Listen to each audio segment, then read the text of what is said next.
We have a returning guest on this episode of the podcast. Captain Deane Lambros, formerly of Canyon Runner Sport Fishing, joins us again for another great conversation. Deane talks about his favorite canyons to fish, depths that he targets at certain times of the day while trolling offshore, scary bites he's experienced, medical emergencies at sea, the most productive lures in his trolling spread, and a lot more. Deane also shares details on his new job and life after putting in 13 years working aboard the Canyon Runner boats. As a disclaimer, we recorded this episode right before the 2022 fishing season started for us, so you're going to hear Deane discuss the 2021 season a lot. Regardless, we think you're going to learn a ton from this convo and get a few laughs out of it. It's always a pleasure to sit down and talk to Deane. He's a wealth of knowledge, he has a great sense of humor, and he has an insane amount of offshore experience. Without further ado, please welcome back Captain Deane Lambros. Welcome to the SeaBros Fishing Podcast, where we follow 3 words of wisdom. You can't catch them if you don't have a hook in the water. Always trust your instincts. And the last, you'll just have to keep listening. Stay tight. Look around. Yep, that's the one. That's the real one. Oh. Get up there, man. All right, get back down low. All right, that real good.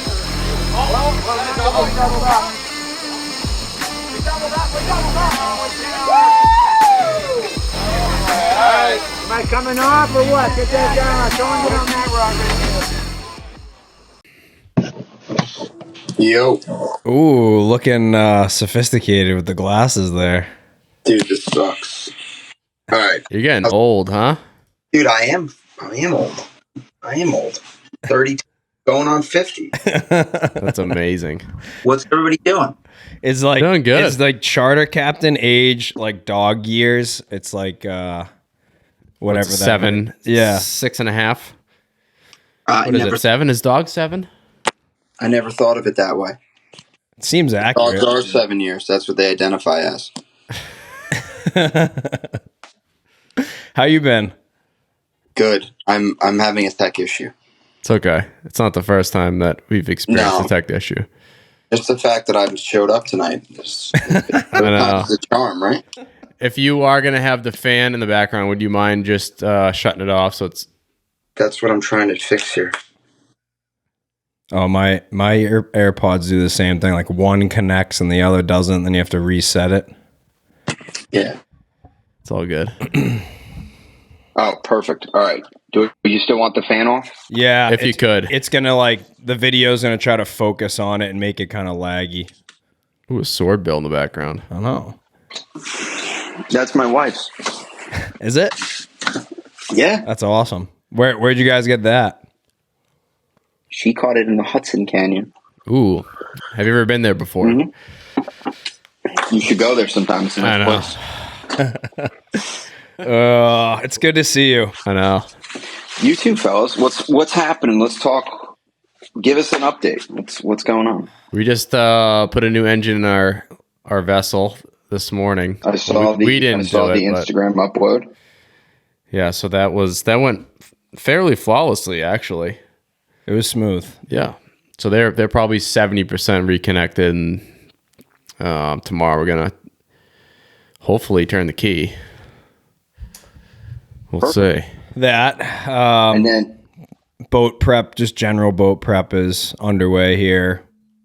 Basically beginning now, and then we get a good stretch of weather, I think, starting Saturday. We got like 6 or 7 nice days, so we'll try to bang out as much as we can in the next week, and then we are in the water at the end of this month.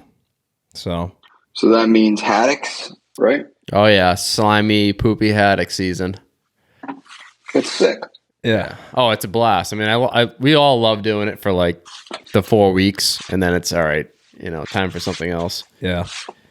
Filleting 100 fish a day gets a little tiresome. 100 wet, muddy socks. Yeah, no, I totally get that. That sounds like it sucks, but I'd imagine it's good fishing with the charters. No, it is, is. yeah. And it's been pretty close early season the last few years, so it's good. We're looking forward to it. Looking forward to thawing out and getting underway and doing our thing. So what's your deal? What's your latest update, new role, life move? I've heard some rumors through the grapevine. Mark was on a couple weeks ago. He mentioned you making a little change. So what's going on?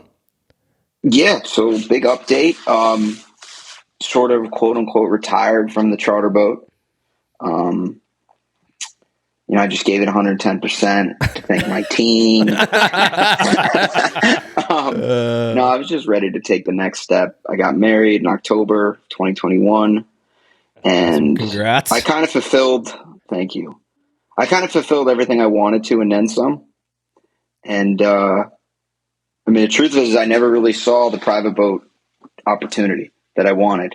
I never really found someone I allied with, and so next stop was just another thing. So doing I guess we would call it consulting with the membership, with our service, working with Adam on that. So that's cool. Still kind of have a foot in the door.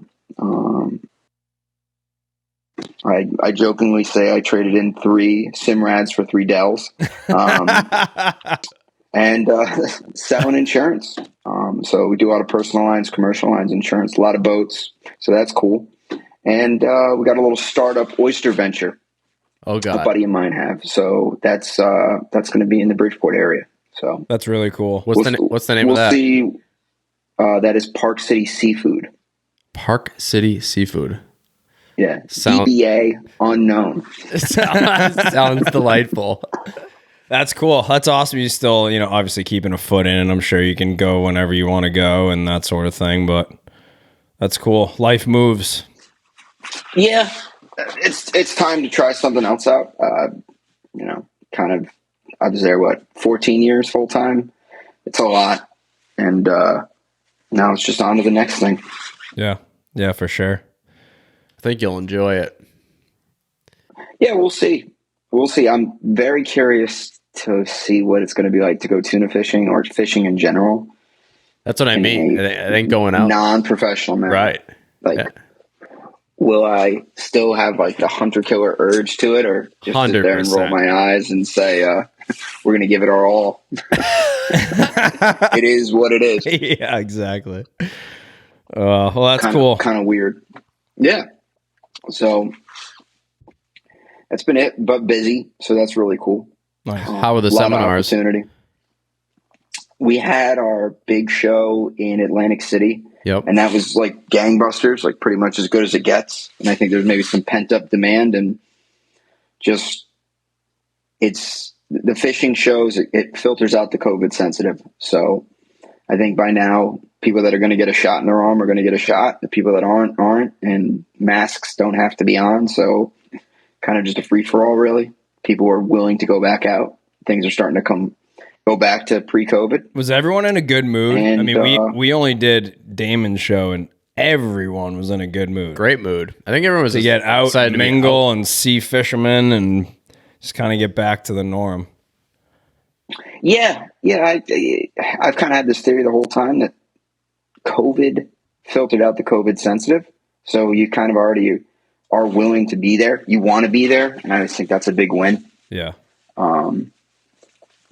But yeah, no, it was really good. We have another seminar coming up this Sunday. So it'll be the 10th. And that'll be a smaller venue in Long Island. It's about 100 people. Nice. I like the smaller ones. We'll do that. And that'll be it. That'll be the end of the seminar series. And we'll go into the start of the bass fishing season, which will be, God, I'm kind of blanking out, April 28th or so, somewhere in there. Fish that for a couple weeks and to the canyon. Nice. Well, before we go into fishing, last season, anyways, we're gonna give you a handful of rapid fire questions. All right. They're not gonna stump you. They're 90% of them are fishing related, and I don't think we did them. Did we do rapid fires with you last? I don't think we did one. Last podcast. It was like with him. Standard format with him before we started doing this. Just getting going. So we have a handful of questions. I'm sure they'll bring on some laughs and some excellent stories. So we're gonna get started if you're ready. Okay. He seems nervous. I know he seems very nervous. I I can't am nervous. I can't tell if it's the glasses making him look more nervous or if he's just nervous. I'll take them off. If I look better. No, you're good. All right, first one. Have you ever been spooled before? Yes. Let's hear it. It was just, I wish it was a better story. We were cod fishing and we were giant fishing and cod fishing and jigged a cod off the bottom. The fish ate it. Okay. Got it. Wasn't anything uberly dramatic other than it was pretty awesome that the bait rod is what gets the giant bite. Always. Not the 3 130s that are perfectly positioned. Right. Perfect leaders, perfect everything. Yeah. Right. That actually makes me think of a story I had on a charter. We trolled for bluefins all morning on the bank. Combo trip. So it was tuna in the morning troll, go out east of the bank and ground fish. And it was like one of those days where you could see them absolutely everywhere in the morning. They just weren't biting. Mm-hmm. And then we went cod fishing east of the bank and it was like it wasn't a 113H. It was like an old Jig Master, like Squidder or something was the reel that the customer had. 1 crank to 1 inch retrieve. Correct. Yeah. And it was like 30, 40 pound green spot Dacron that was so fucking salty. It was just like a ball of salt in this thing. Yeah. We were jigging with jigs and same thing. We were seeing fish all morning and bit the fucking cod jig on the way down. I just remember watching the thing get spooled and the salt was like vaporizing. Dude, it was like aerosolizing the salt and turning into smoke basically before the thing ended up getting spooled. That's amazing. Oh my God. I've been almost spooled several times, but never, completely spooled to nothing. Yeah, either break them off down by the hook or Yeah. pull the hook, whatever. All right.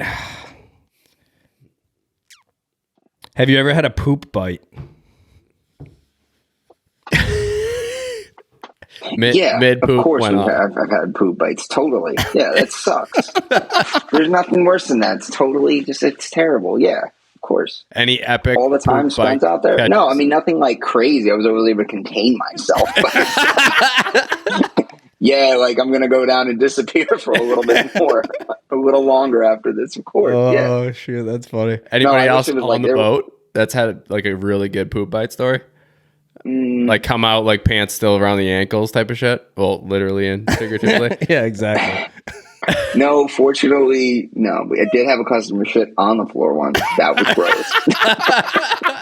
That was horrific. It was a random guy that the charter brought from the bar, and they didn't think the guy would actually show up at the boat. They're like, "Oh, this guy's a random. We don't have to take him." They're like, "No, we have to." I'm like, "Whatever." He shits on the floor, like on the deck in the salon. like he didn't make the toilet, and then he proceeded to leave it there. And so the maid at the time, Ryan, was with me, and he was like, "Dude, this guy shit on the floor." It's like, "Well, send him up here." And I asked him, I said, like, "Are you an animal?" He says, "What do you mean?" I was like, "There's something wrong with your brain. Like the synapses clearly don't fire off properly." And he was like, "What do you mean?" I'm like, "That's not acceptable behavior. Like, is that what you do at your house? Like, what is wrong with you?" He's like, "No." I'm like, "So why would you do it here?" This guy was a total jerk-off. I was pissed. I made him sit like outside for the rest of the, like in the cockpit, just like he wasn't. Just in case he had to take a shit again. Well, it's just like, I don't want you in the boat. Yeah, You're an animal. Gross. That's nasty. Yeah, I it was foul. I can see it if you were like, he left it there and walked out and pretended like it didn't happen. You know how gross that smells in like a medium warm cabin. It's foul. It's so stuffy, like 80 degrees, and it was bass fishing season, so the heat's on like full bore. Oh my god! oh Oh, it was horrible. Full bleach, gloves. Oh yeah, no, it was bad. I wouldn't wish that on my worst enemy. Disgusting. That's horrible. All right, poop bite. That's funny. What about scariest bite? Have you ever had a bite trolling whatever that's been so aggressive, So fish has epic. been so big, so epic that you were legitimately scared? I can't say I've really ever been truly scared. We had one incident where it was like kind of like a health emergency, like a health scare. That was like a really scary situation. And we really didn't know what was going on at the time. So it really wasn't that scary to watch the one guy, but he had his daughters with him and they wouldn't leave the guy alone. So we couldn't examine him. And the toughest part of the experience was trying to like very calmly say, we can't do anything if you don't allow us to examine your father. That's a tough situation. Yeah. And it turned out the guy ended up mixing Coumadin. He was on blood thinners and he like double dosed on Dramamine. And I never knew that was an issue. Wow. And that's what it was. And the guy like, it almost looked like he had jaundice. So like he got all like yellow in the face and his eyes started like looping back. It was crazy. We had to get the Coast Guard. Fortunately, we weren't very far from the shoreline. It was 30 minutes that felt like 5 hours, but we got there. We cruised in there. The Coast Guard helped us out. They did a very nice job, but the daughters were like really shaken up from it. Yeah. Yeah, medical emergencies are no joke. Yeah. I haven't personally, had a real bad experience like that. You have. You've had a heart attack on the boat. Yeah. I don't know if I told this story. Have I told the story in the podcast? I can't remember. I guess it's kind of a long story, but basically we were on our way out. We were only maybe 2 or 3 miles offshore. It's like a 2 to 4 foot chop. And this guy that came down to the boat in the morning, he just kind of just looked unhealthy overall. Little overweight, looked like sweating, like profusely sweating, like the minute he walked on the boat. And honestly, I was keeping an eye on him the whole time because he just looked sick or he looked like really hungover or something. Something was going on. And few miles out, he kind of like walked up to the edge of the stairs where you walk down to the cabin. And he looked at me and then like looked down below. And then all of a sudden his eyes just rolled back behind his head and he just fell. He just fell back. Like if you were to just stand up straight and then almost jump and land perfectly square on your back, it was the loudest, scariest like bang on the deck I think I've ever heard. And I guess he ended up we ended up getting him back. Coast Guard boarded us full throttle all the way into the harbor.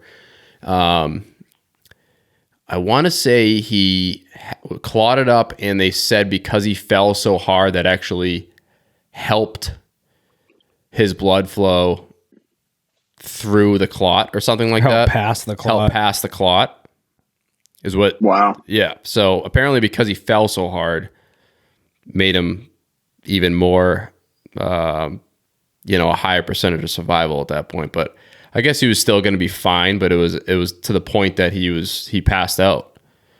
He passed out and fell backwards, wasn't breathing. I was just about to give him CPR, and all of a sudden he just like woke up. Like the minute I got on top of him, he just woke up and kind of like eyes rolling around, but was breathing, and it was scary situation. But that was probably what 12 years ago, 15 years ago, 12 years ago, at least. But did you know what was going on? No, we thought it was a heart attack. He was obviously in and out of consciousness. We called the Coast Guard. We spun the boat around, and then about halfway to the harbor, which was only like a mile and a half, the Coast Guard, came up and just buried the bow of their boat right into our stern, and everybody hopped on. We were going like 16 knots. And they immediately hooked him up, checked his heart rate and all of his vitals. And I believe they gave him something right away, which kind of got him to the point that he could sit up and start talking. But it was it was blurry, honestly. It was kind of like, giving him space with the medics. And we went all the way into the harbor full speed, docked like as fast as we could, went right on a stretcher, right into an ambulance to the hospital. He lived. Yeah, crazy, wild. So we went from bite to medical emergency. So Yeah. that was a little bit of a side tangent, but I think that was really good. The Important best info. conversations are that's always my biggest fear, not actually treating or knowing what's really going on. Yeah. That's been my biggest fear. Any sort of like medical emergency. I remember when I was first running a boat, somebody said to me, I can't remember who said it, but always just go through like in your head, if you were going to do an emergency drill, how it would actually go. Because it would go a lot faster than you think. Right. And that was always my biggest fear. How do I know the person's actually having a stroke? Or how do I know they're having a heart attack? Am I really qualified to make that assessment? I don't think I am, but, you know. No, you just kind of do the best you can with the knowledge you have and the people you have. I mean, this isn't health related, but, you know, growing up when we were learning how to run the boats, you know, our father would always take a buoy, we'll be steaming home from wherever. Mackerel fishing, whatever. Mackerel fishing, anything. And he'd take a buoy and just throw it over the side and see how long it would take us to notice one of our buoys falling over the side. And it would be a man overboard drill, you know.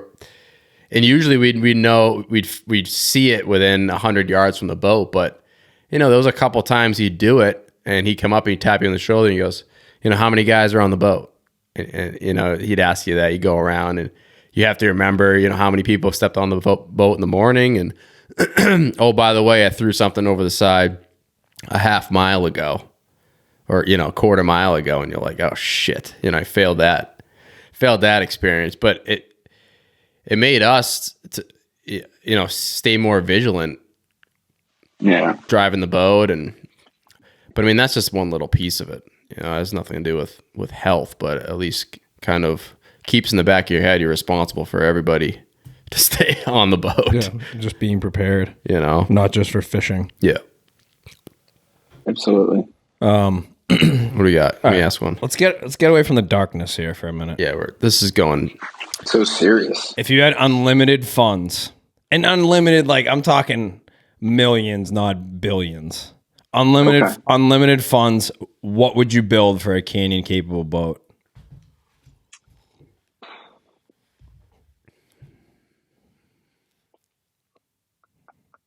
For canyon capable, only like a custom Carolina boat of some kind. It doesn't matter the builder. They're all pretty much designed on a computer anyways now. It's just really the level of fit and finish, how shiny your paint job is. For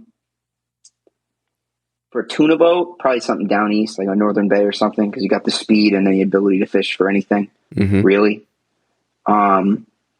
Yeah, I would say a mix of those two. You can have, you know, both those types of boats. You can pretty much fish 365 days a year. So two boats. Two boats.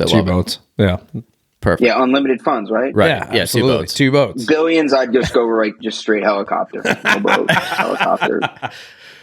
I think I'd add a center console with 4 engines just for like, you know what? Let's just rip out for the morning and. That's true. Cat hull center console with quads. You can make it to George's in 3 hours, 2.5, 3 hours. On a greasy day, yeah. Yeah, I'm saying. I mean, how fast was the Pescaria?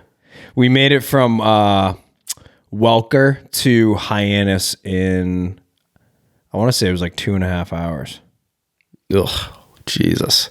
What kind of distance is that for the class? 120. Yeah, 120 miles. 110, 120. That's sick. Dude, it's scary fast. Oh, God. Yeah. Yeah, it was pretty cool. So, yeah, I'm with you on I like Northern Bays, too. They're a pretty boat. There's a 36, actually, right next to Fortuna right now that have been eyeballing every time we walk past it. All those boats are nice. They really are. And they have like a nice, I don't know. In the head sea, they're a little tender, but otherwise they seem to run pretty well. Aesthetically, they're nice. My eyes appreciate those boats. Yeah, I'm a big fan of West Max. Yeah. But for down east boats. Yes, they're nice too. Nice boat. All right, if you had to pick one lure to feed your family with, it could be a rig or a hardhead, whatever. We're going to slightly change this question. All right, audible. Offshore lure to feed your family and an inshore lure to feed your family for the rest of your life. And this is trolling only? Anything. Casting, Casting, any trolling. method. You can't say like dynamite or anything like that. But No purse seiner. Yeah, I'd like a purse seiner. Yeah. I'd like to buy a purse seiner, please.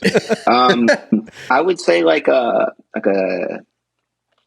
Sea Witch or a Joe Shoot, something like that. Very versatile in all conditions, right? Mm-hmm. Islander, whatever, Wolfpack tackle, whatever, all the different ones they have. The same general principle. And then for something like inshore, that's tough. Like, are we talking bottom fishing too? To feed your family. feed your family. What is it like? I don't even do much bottom fishing, dude. So I feel like I'm outgunned here. But maybe like a high-low rig or something. Ooh, I feel like that's pretty versatile. Yeah, no one's High-low picked a rig. rig. Everyone's picked like a high-low rig is where it's at. You catch everything. I would what? say high-low rig with some sort of jig as well. Yeah, like a jig, maybe a little bucktail teaser. You know, 'cause you don't have bait. At least you're catching something. Right. Yeah, I would like say it. those two. I like that you brought up bottom fishing because other guests immediately go to trolling, and that's probably not what I'm going to do if I need to feed my family. Yeah. No way. Like, that's the last thing I'm going to do. Yeah. Plus, those bottom fish are so good to eat. Sea bass, haddocks, those are awesome. I can't wait. All the quality meat. Those black sea bass, tog, I love haddock are good. We need to freeze more haddock this spring. I know. We always say that. We used to put them in the microwave for 30 seconds. It was awesome. It's like some of the best haddock. You might have said that last time we talked on this, but that's a common thing. I think Dad does that. Tom DePerja. I think my dad got that when he was fishing with Tom on big fish. Whatever stories Dad. Microwaved haddock. Yeah. It's awesome. God. That's your question. This is going to be really good. I love this. All right. I like experimenting with things, especially offshore. If your boxes were full, you had all the fish you wanted, say halfway through day one of a canyon trip. Mm-hmm. You had an awesome crew that didn't care, that wanted to experiment, wanted to try new things with regards to ways of fishing. Has there been anything that you've thought of or ways that people fish around the world that you've always wanted to try in the canyons that you've never done? Example, kite fishing or trolling with something that you've never trolled before, or fishing somewhere you've never fished before, bringing certain baits out there you've never brought out. Yeah. So I would love to really go like hardcore kite fishing for like weeks and learn the ins and outs of it. Yep. Not just like boxes hatched, tuners are jumping in the boat, Right. anything catches, right? Because that's always where you're experimenting. You're like, yo, we caught him on this. That's great. I would love to try that for weeks to really see if it truly made a difference, especially on those inshore bites, because we just get so many boats down here. Mm-hmm. And then I would love to try daytime deep dropping for extended periods of time, like truly put like 3 or 4 days in on the bottom exclusively, no trolling, Yep. something like that. Because I've never really gotten to do it. I've only done a handful of days like that. Yeah. And it was kind of like when we were figuring things out. But now I feel like I understand that type of fishing better, how to rig the baits and what to look for. And I would really love to try that. What's the longest, I think like during the day that you've deep dropped? like I've done it all day and all Okay. night. And like December, I spent 3 days, but I'd love to do it in July. Yeah. And I'm convinced that there's a lot of big eyes from what I've seen, like being caught around me from like the surface to like 500 feet off. From the bottom up to 500 feet off the bottom. And I'd love to put a lot of time in doing that. And I've never done it. Because we've always been very tuna-centric yellowfin. Right. That's what we're doing. Yeah, I mean, we run into the same issue, just like, being on the bank almost every day for certain parts of the season. It's like we'd love to just spend an entire day 100% focusing on trolling ballyhoo certain ways with the planer, swimming mackerel, all that stuff for a week straight when the bite is good on live bait to try to perfect it with dead bait on the bank, on the troll, even with the fleet around, figure out ways to hook them other than sitting there on an anchor. But it's very, as you can't really spend a lot of time trying different things, especially when you got clients in the boat. It's impossible. You got to stick to your bread and butter. No, absolutely. That fishing is also very interesting that you guys have. There's a lot of people that have said they've tried things like that and it doesn't produce as well. Right. Who am I to say it? I don't have the catalog of experience up there, but I would love to try that. Yeah. Just try a dedicated technique for something like for a week. We really learn the ins and outs of it. Right. Now, kite fishing that you're interested in trying, are you thinking more with bait or with artificials and trolling and doing that whole game? What are you kind of thinking? I would love to try bait fishing. I just don't think we have the volumes of bait that are easily catchable. Mm-hmm. Right? We get the peanut bunkers. They don't hold well. It's hard. Some guys bring the mackerels out and they don't do that well. And then I really think the issue with the kite fishing is that kite fishing is just like the green sticking. It really outshines in the deep blue water. We don't see a lot of that, especially inshore. Right? So I think that works against you, but I feel like in a thick crowd, having the kites would help you a lot. Yeah. Yeah, I mean, you get all that separation from the boat with your bait, I think trying the whole dead flying fish on the kite and actually putting time in a full spread, couple of those things out and a few flat lines and actually spending some time drifting. Yeah. Fishing that way, I think it would be sick. I mean, even just dead squids too, This is just the stuff that I think about at night, all these weird things that I've always wanted to try that I probably will never get a chance to try because we're always going out there on a mission, It's just different. I don't know. I think sometimes when the crowds get in there, you can't outsmart them. You just have to hope that chum brings them up. I mean, it's kind of weird. Like you see that common denominator everywhere with tunas that when there's a crowd there, the bait's outproducing the trolling, generally speaking, unless you're in a situation with a lot of tide. I don't know. Have you been able to jig any other types of bait in the canyons besides squid? Sometimes you'll see the sardines and mackerels, but we don't sit there and hunt for this stuff. It's kind of just like, oh, here, there's the bait. Yeah. Yeah. I mean, we've caught so well over the years where the bait's around you. A lot of times what we'll do is like I'll drive around at night and I'll leave like the low side of my sounder, like 0 to 900. And if I see clouds of bait, I'll come back there around dark. And if I can't see them, find them again, I won't fish there. But if I do see them and they'll start like as the sun sets and they'll start to ascend, I'll set up in that area. Generally, you'll have a tuna interception. And that'll be the start of our fishing. A lot of times we do that early season with sharking when the water wasn't quite up on the bank or on the flats. I would sit in the deep water, in the warm water, and you could put a catch together, around that with the sharks. Yep. I don't know. We've tried so many different things and seen so many different conditions that you hope it makes sense. It doesn't always. I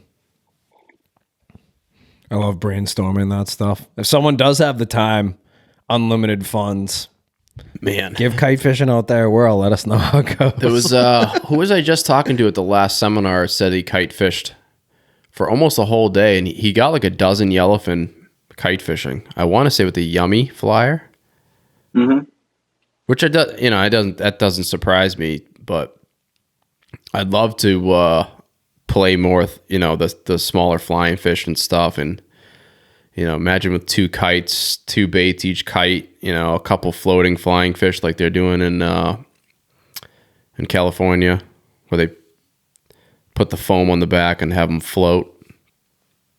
That backpack rig that Ali was talking about. Have you seen that before?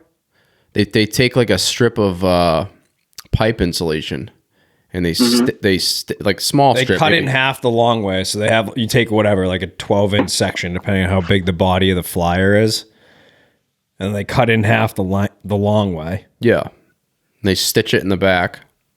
Kind of just blends right in with the black back of a dead flying fish. And then they skewer the wings open. Yeah, and they skewer it like a stick bait, and just far floater, and the thing just silhouette bait up on the surface. Not on a kite, obviously, just on a flat line, but pretty cool idea. And they get big bluefin doing it. They're pretty much only running those and dead flying fish on the kite, and they're getting, bluefin up to 300 pounds. 300 pounds doing it. Yeah. That's really interesting. It is. I've never really done it that way. We've done it like you catch them at night and you put them out on the flat lines, and we've had limited success. I never felt like it was like the lock and load in the canyon at night, and I've never done it during the day. What's your favorite nighttime hook bait, if you had to pick one? Probably squid or a sardine, like a 50-50 shot. Yeah. For what we're doing, the little yellowfins, that's pretty solid. And then when we've had the bluefins come through, either or has been pretty good. I don't really like to say like lock into one bait over the other. Yeah. Squid or a sardine. How about you guys? Live squid, Yeah. if possible. We haven't fished much with sardines. There's not many. They're not easy to get for us up here. Yeah, there's not many shops that carry them. Butterfish, we've brought. Done well with whole butterfish, but we don't really get good stuff. I mean, it's, quote unquote fresh frozen, but it's not, right off a boat type of material. So, Yeah, none of our stuff is. We don't have like high quality bait. Yeah. Just sort of is what it is. A lot of it's just frozen. Yeah. Portuguese or Spanish. So, I mean, I don't know. The live squid probably is, I would say we've had the most success with the yellowfins and big eyes at night. I mean, our reps out there are nowhere even close to yours, but that's been our preference the times we've been out there during good night bites. Up here, I mean, we don't fish at night much. It's all day trips. Right. Guys get bites on kind of everything. Dead bait, squid, when the fish are coming through at night. Always a variety. Never one specific thing, I don't think. How about at night bluefinning? We don't do it much. I know a lot of the guys up further north, fishing Jeffries and Maine, and they're all fishing, well, not all. A lot of them are fishing live squid and a lot of dead squid too. Interesting. Yeah. Rigged very similar to, I guess how you would rig a dead squid for the canyons if you wanted to be sexy about it. Making it look alive. Yeah, and stick max. Stick herring, live herring. Okay. Interesting. The buffet, the nighttime buffet. That's it. Yeah. So last time we talked was 2020. You went through your, I guess, last full-time charter captain season with Canyon Runner. So kind of run us through last year, the highlights, the trends, the epic trips. How'd the year go?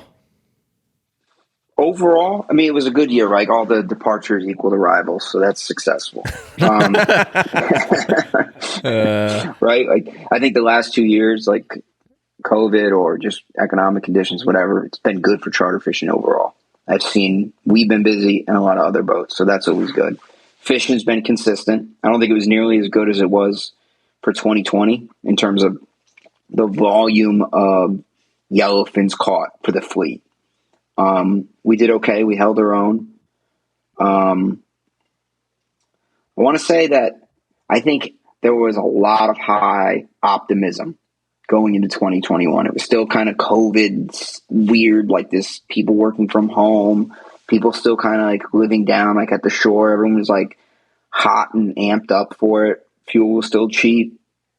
And, so we I think people were starting to catch bluefins around, like locally, like the Shrewsbury Rocks and that New York Bight area. And we never saw the bluefins materialize like we did the year before. It was like relatively piss poor inshore conditions, honestly. The canyon got started a little bit later. I'm just going off memory, like mid to late June, so the second to third week. Then we started to see like the limits of yellowfin. And where are you guys fishing June time primarily? We were really all over the place. Like the water this year, the year before the water like set up in the Hudson, and then it just like went blue from like the Munson all the way down, right? You just have specific sects of water, like pieces of water that were productive. This year, all the water came in from the east. And when it does that, everything gets blue. The fish can kind of go anywhere, right? So it didn't really form that natural curtain to say, like, this area is going to be good because it's a small piece of water and it's like Hudson to Tom's or something like that. So it was decent fishing. It wasn't like the 20, 30, and 40 fish trips we had in the past. It was like 5 to 10, which is okay. A lot of tile fishing. And we moved around a lot. We went out to Montauk for 2.5 weeks this summer.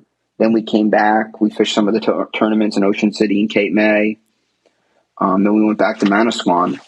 And, it was pretty consistent fishing overall.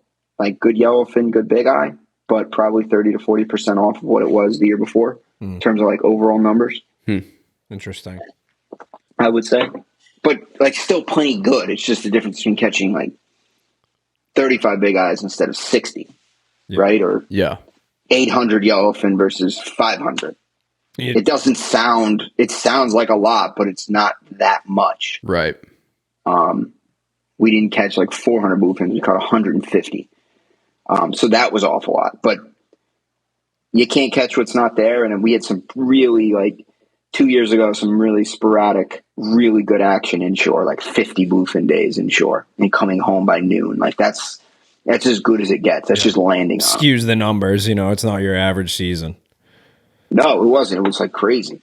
But 2021 overall was like, it was pretty good. It was nice that we had consistent fishing. So September and October, the fishing kind of slowed down a little bit, but we had like Wreckham dolphin fishing and some really good days on longfin. So it kind of balanced out. If you didn't catch the yellowfins very good, you might have caught some longfin, or you caught like 40 dolphin, which is like like the best charter fish you can possibly catch. Everyone has a rod.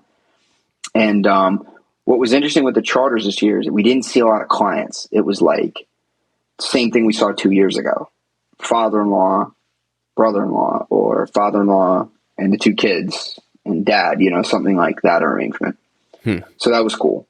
But plenty of charters. It was pretty solid overall. And we had decent days out there. I really can't complain. Just a lot of trips. I think it was like 60-something trips this year. So that was like, wow. Yeah. No, that was heavy. It was good. We were very fortunate. And the weather was a little bit tougher too. I think that's the most negative part of the season is that we definitely had some weather days this year. Yeah. Versus the year before, it was just, it just didn't want to blow. It was just beautiful, flat, calm. And it was like a season of fog. Did you guys see a lot of fog this year? We didn't see a lot of fog. Fog wasn't that bad. It's pretty normal. It was a windy. I mean, it seems like each spring, each early season is getting slightly windier and slightly windier and cooler. I mean, we had some 40-degree days in the end of June. You know? Wow. Yeah.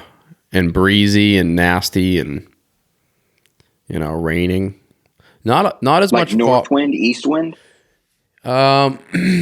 Really any direction, just, you know, 15 to 20, just kind of like gross and wet, you know? Yeah. High humidity, a lot of fronts coming from the west that were just lining up perfect in the morning, like waiting for lightning to pass, waiting for, you know, big storm heads to pass. I feel like that was like 3 times a week all the way through the end of June. It was like that. Pretty much all the way to 4th of July. Now, what do you guys do if you guys have a day of heavy rain and thunderstorms? Depends. I mean, if it's thunder and lightning close to us, we're generally not on the water if we can help it. Okay. If we can kind of dodge them and wait a little bit, we might start a little later or end a little earlier. There's times that, like tuna fishing wise, we'll go out, we'll fish the morning and we know a front's coming. For us, it's easy because we're only, the most 35 miles from home. So Okay. we can pretty That's much dark. make that call in the morning of what we need to do.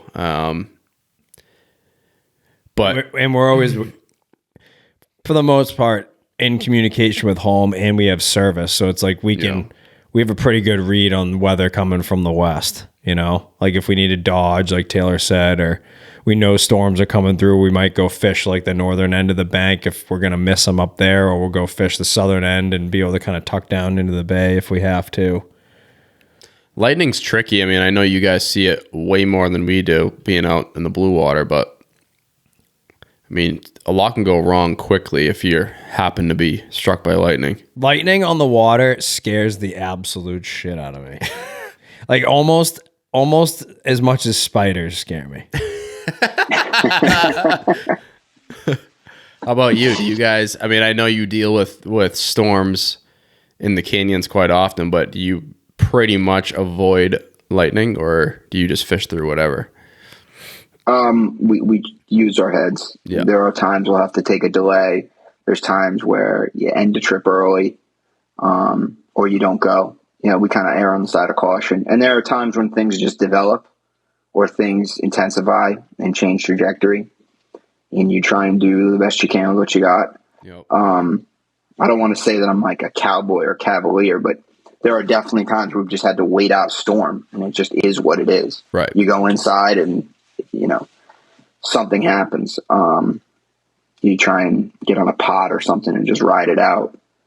I've never had a direct lightning strike on a boat, and I'm hoping to never experience that.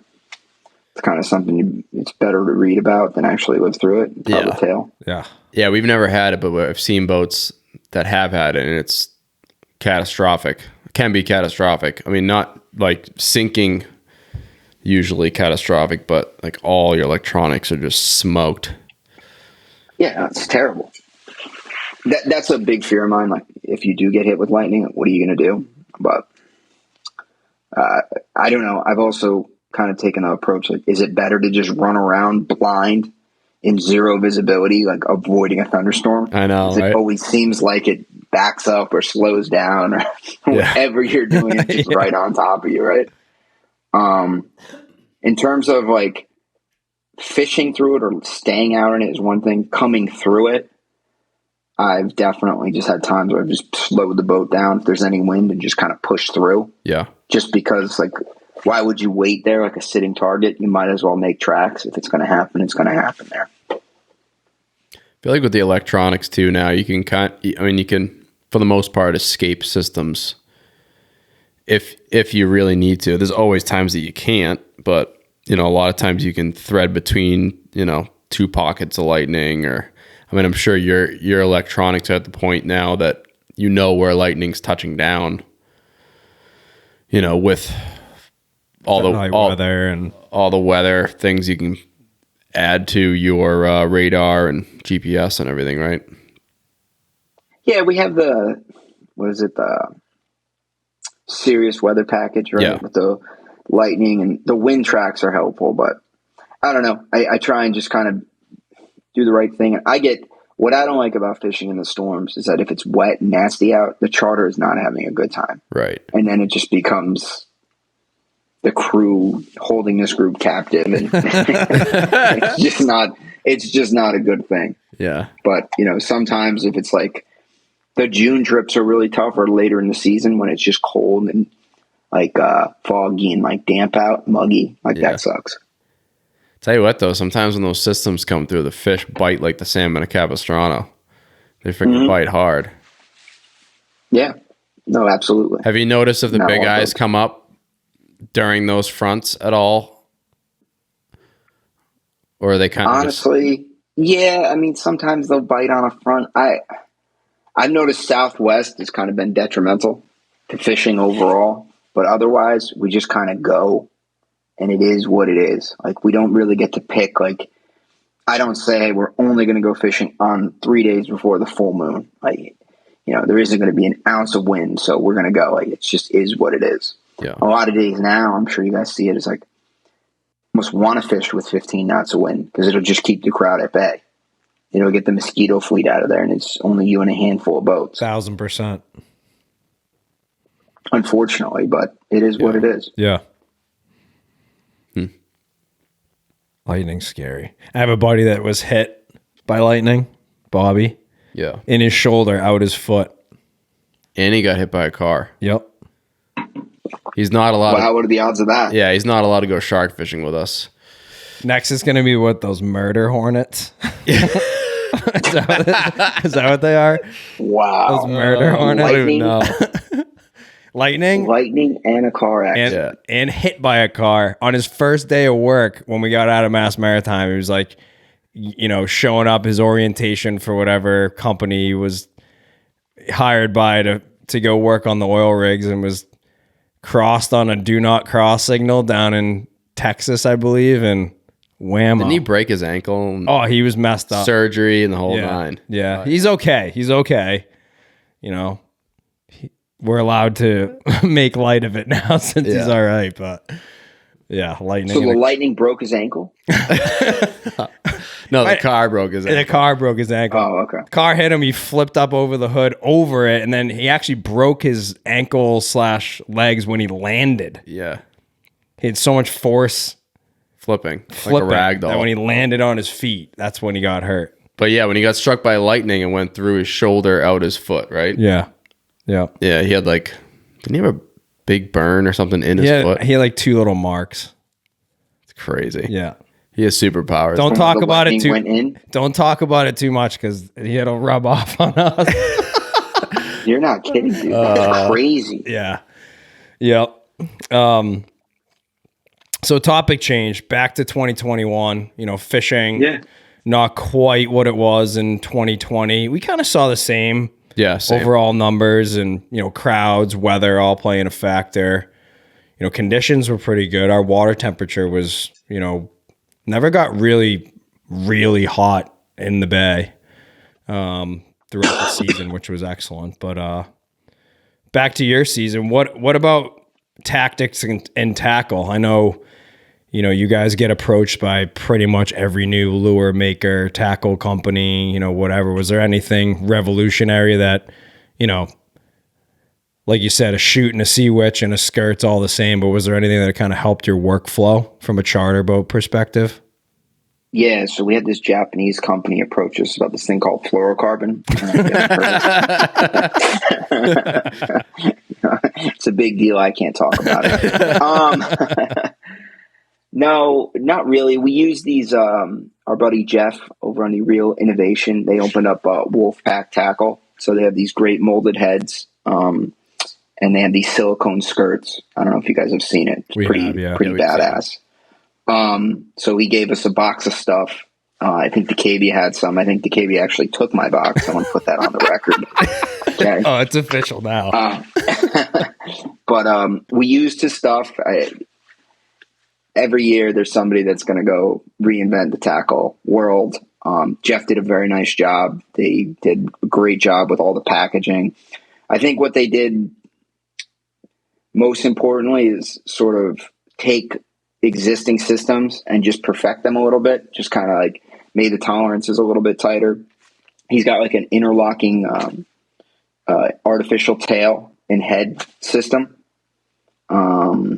And he hollowed out the tail. Don't tell my wife about that. It's all silicone. So it's durable for multiple catches, multiple bites. Not kidding. That's funny. But they did a really nice job with their gear. So they gave us a bunch of their stuff in like June and July, and then we were pretty much fishing it exclusively between that and the spreader bars and the bombers. And, they did a nice job. So we used a lot of their stuff. It hasn't changed that much. It seems like every handful of years, somebody comes up with like the next thing and it either sticks around or it doesn't. I don't know. I mean, it's all really the same, but different. It's smaller gear, nothing really crazy. I would say the Wolfpack tackle heads were probably the best. Should I mention those are available on the website? Yeah. Use coupon code Deane10, SeaBros 15. Yeah, exactly. I'm sure we'll end up hearing from Jeff at some point. Yeah, that's cool. You guys should have him on the show. Definitely. Have you guys had him on the show? We haven't. You should have him on the show. That'd be good. That would be good. We didn't really do anything like that revolutionary. We just fished a lot longer. We fished into November. I haven't done overnighters in November in a long time. How was that? And that was cool because we were fishing amongst the squid boats. Oh, we hooked a giant on a 16. We fought that for 4.5 hours and lost it on 60-pound fluorocarbon. Yeah, no, it was gross. God. It was all up on top. Sickle fin out of the water. Blow apart. It was a tough trip too. We had like 2 bites. We didn't catch anything. This was like the last heroic drift. We put 2 rods out. I had like a feeding rod. I was working a bait out. Had a bite. I missed it. Put another sardine on. Missed that. Put another sardine on and hooked up. I'm like, whoa, we're on. And this thing just dumps the spool. It was a little 16, so it's like 3/4 of drag and 3/4 of the spool's out. Full drag. A little nervous. Like, did we set this right? I had little Joey with me. Did we have enough drag on the thing? Finally, we just started jacking up the preset. And we spent it was another 7-mile drift, 4.5 hours. It was insane. It was insane. And we lost it. And we saw the thing on top for the last 3 hours. Just the line was underneath its pec fins and everything. Yeah. So it was just on top, just wow. Owning and you. it was November 2nd, so we could have been able to harvest it.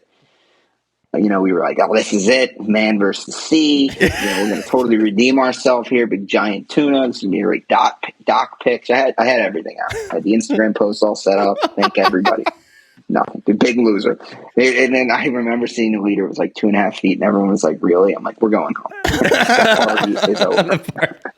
It was terrible. Oh, man. And we had to go back out the next day just to give us a reprieve. I'm like, there's no way we can end on such a low note. During this time, guys started catching yellowfins and everything, so it was totally missed the bite. Terrible. That's the way it goes. Fucking terrible. I'm surprised you had it on for that long with 60 pound. That's impressive. I'm telling you, fluorocarbon. You should get some. Yeah, try that out. Try that stuff. This episode is brought to you by Rodan Marine Systems. This past season, we partnered up with Rodan Marine. They produce extremely high quality trolling motors / GPS anchors. We have a 30-foot center console. It's actually a 2801 Parker with a bracket, considered a large center console. And we do a ton of anchor fishing. We fish on anchor a lot inshore in the rivers and inshore waters around the South Shore of Massachusetts and throughout Cape Cod Bay. Live bait fishing for striped bass. We also fish on anchor a ton, I would say 75% of the time while we're offshore tuna fishing, live bait fishing, we're on anchor. So having the ability to quickly stop the boat, deploy an anchor, and not have to use 400 feet of anchor line and deal with swing on a tide change and not easily being able to reposition, it's kind of a no-brainer for us to reach out to Rodan and see if they would be interested in putting one of their trolling motors on our boats. We've been fortunate enough to use Rodans down in Florida with a couple of our buddies who actually been on the podcast, Jason Stock and Dave White, and we were extremely impressed by them when we used them on their boats, and their boats are of comparable size to ours. So we ended up getting, thanks to Rodan, we ended up getting their 36-volt HD GPS trolling motor with the 96-inch shaft. It seemed to be the right size, right fit for our center console, and the thing is just unbelievable. We were able to put it into the test in a variety of sea conditions. We found that, anything, a consistent 2 to 4 foot chop, as long as the wind isn't super, super gusty, we were not moving. Our position did not change throughout the day, throughout a tide change. It really was, or is, truly incredible. So just a couple of things. We gave this thing a full season before, we wanted to give a testimonial for it. There's a lot of different, crazy products on the market. Technology's come a long way, and we really want to see if this thing could hold up to our charter season and the elements up here in the Northeast, and it really impressed us. So we installed the motor ourselves, just Taylor, myself, and our new mate Ben, kid that worked for us in the 2022 season, and hopefully will be with us for years to come. We installed it ourselves. We decided to go with a 36 volt lithium battery. It's lighter than lead acid. It requires less storage space. You don't need as many batteries. And we're actually able to get 12 plus hours of runtime before we needed to charge, which is crazy. We charge every day after each trip, but if we had doubles or double inshore trips or anything like that, we really didn't have to worry about it. So some of the situations and really benefits that we found of using a spot lock trolling motor, GPS anchor, trolling motor, specifically Rodan, where tide changes, there's no swing. So if you have several hundred feet of anchor line and you're positioned on a piece of bottom, there's really no movement. There is no movement at all on a tide change, so you can stay in the sweet spot for longer. The other thing is wind against tide. So, when they're opposite each other, it's hard to send baits out. We have little tricks that we use to try to get baits away from the boat in that situation, but it's often difficult, and many times you're only fishing or able to fish one rod. So with the trolling motor anchor, on the center console, we could still fish 3 rods off the bow and have a full spread, and it helped us get more bites. Absolutely. Both inshore and offshore.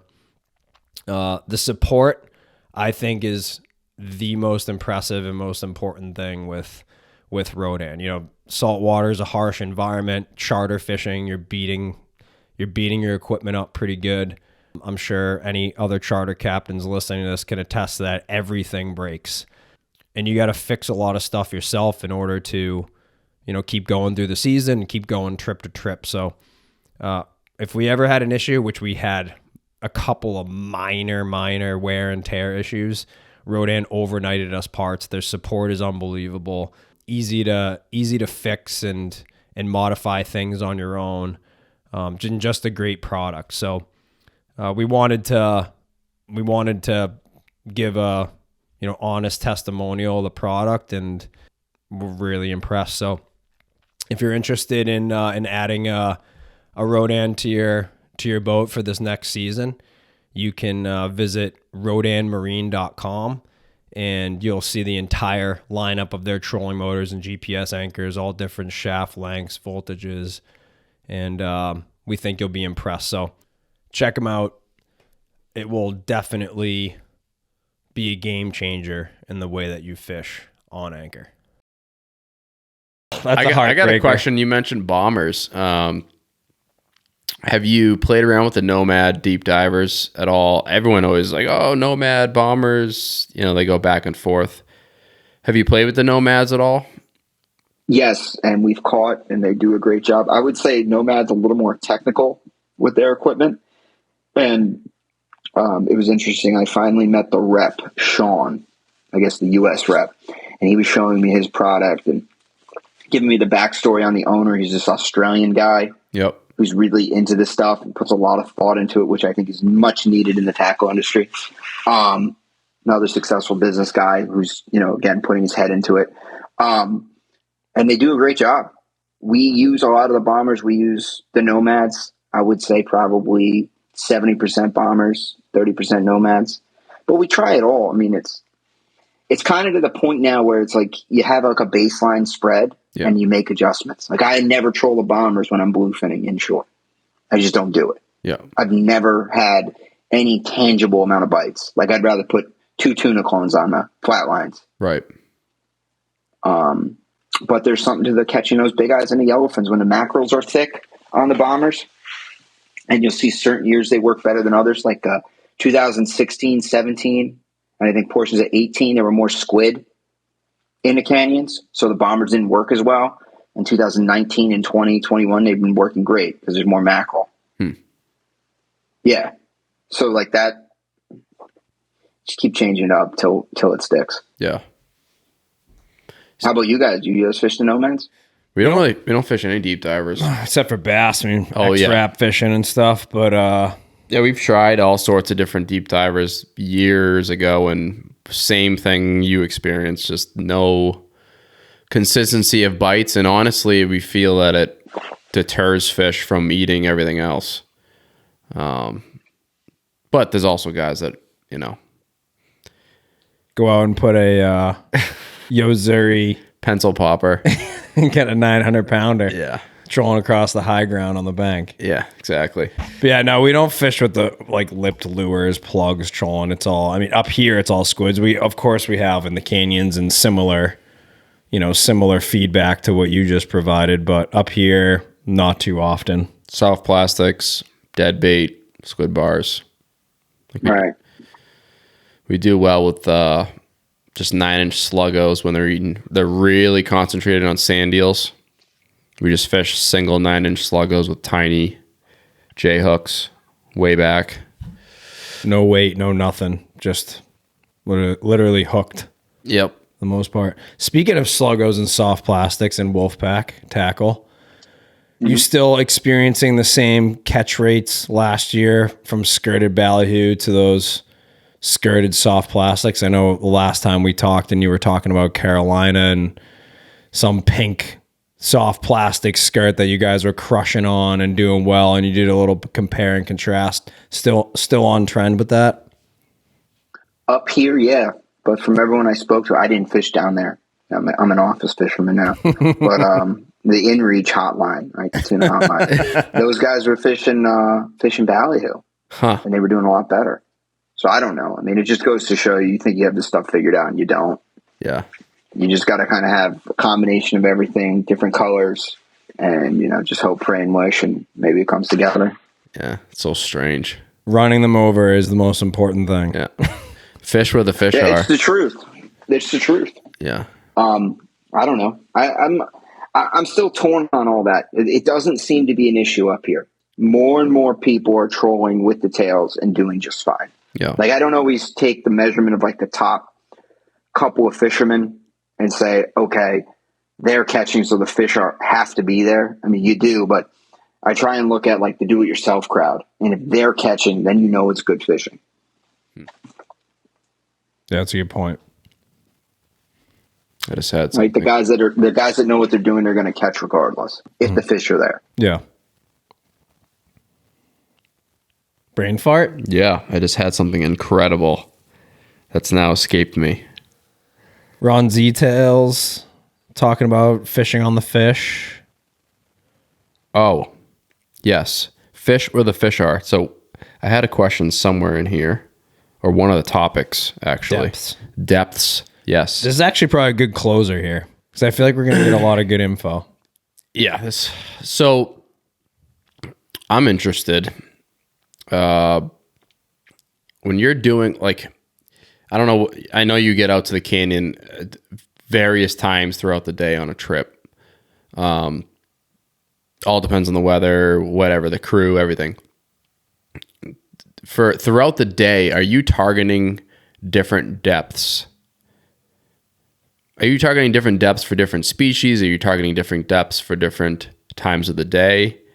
I guess it's kind of a multiple part question, but like throughout the trip, do you kind of already have planned in your head where you're spending your time on the edge? Am I making any sense? Yeah, absolutely. And this is it's a point I kind of kept evading me too. I wanted to bring this out, right? Because this was a learning curve this year. So, learning curve is the wrong word. Like, it took time to just pick up on the trend, right? So the big eyes will sit there a little deeper, generally speaking, 125 to 350 to 500 fathoms, depending on how everything sets up in the canyon. That's a generally big area. But I would say like 2 years ago, everything was 500 fathoms or so. Even if the water was like in 300 fathoms, the life was in 500 fathoms. 2020 and 2021, the water set up a little bit more on the bank. So fishing 2020 was like 125 to 200 fathoms. It was like really good, natural 125 to 200 fathoms, right? Yeah. Which in some cases by us can be like 2 to 3 miles away, which makes a difference. 2021, it was like all bank centric. It was like on the 100 to 110 fathoms. And if you got deeper, you just didn't see anything. It That's was weird. And I would say by and large, the canyon fishing crowd is big eye centric, big eye aware. Everyone's out there, big product only. That's it. We're going to like hunt them down. And there was a couple of trips where the water wasn't on the bank. It was like 150 fathoms, so a few miles off the bank. And we didn't really catch well. We caught in the beginning of the trip, and I wrote it off as like morning blitz of tuna. And then we came back, and we caught again in the evening. And we caught a couple in the afternoon, and I was like, wow, I have totally screwed the pooch on this. You know, it's one of those like regretting moments where you're just like, wow, the fish were here the whole time, and I just sped off like a jerk.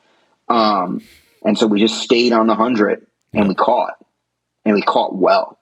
And there was a couple of times that you had to fish the cold water change inside the hot water. Yeah. And it's a rare condition to see when the water sets up from the east and moves west to constantly sit in that change for extended periods of time. So like there was a couple mornings I did okay fishing a cold change, went into the hot water, didn't do anything all day, got to the hot change, or got back to the change, got into the water, the cold water a mile or two, and started to see things, birds and everything. So yeah, 100 fathoms was name of the game this season, 100, 110 fathoms. To answer your question about like specificity with like fishing, you look at general trends throughout the season and then like certain times, like the odds of catching a big eye at high noon are a little bit different than the odds of catching a big eye early morning or late evening, right? So first 3 hours of light, last 3 hours of light. So we'll be a little bit deeper, especially if you see a condition like pilot whales or like you see acres of skipjack in the middle of a canyon. You're going to spend time there because that's a great sign. Right. But at the same time, you do that.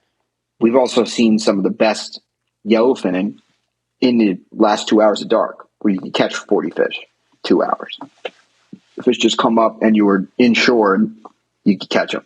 So I like to look at things like look at the general trends, remember what you're there for, and just try and make the most you can out of the trip. If that makes any sense. So you're varying. I mean, obviously there's signs that can skew your thoughts, but are you, so say there's a 2 to 3 mile, which isn't a lot when you're trolling 6-7 knots, but if there's a 2 to 3 mile distance of that large of a change of depth, are you focusing a little higher in the middle of the day and then focusing a little deeper dawn and dusk, or are you just focusing on where you're catching and where you're seeing the life?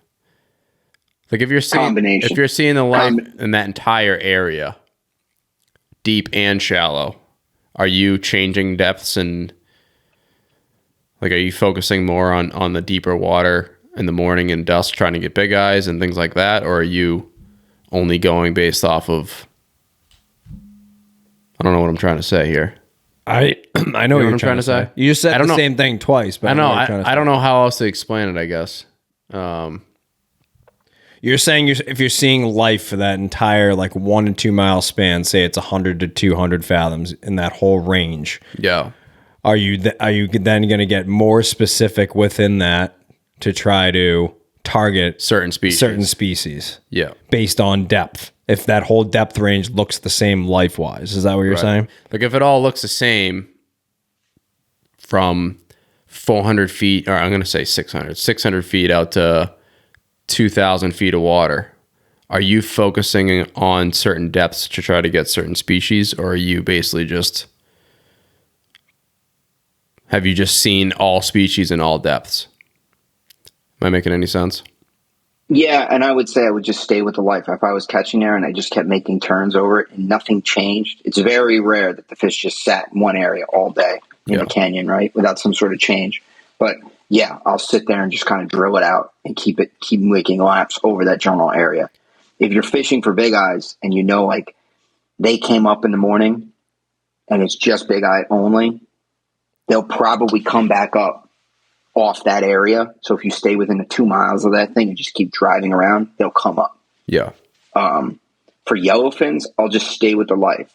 Again, we're always charter fishing, so it was like, why would you leave that? Yeah. Like, if you have steady and consistent action, it doesn't matter at the end of the day. Right. You're really at the end of the day, you're fishing for the experience, which is a tip, essentially. In some order, neither here nor there.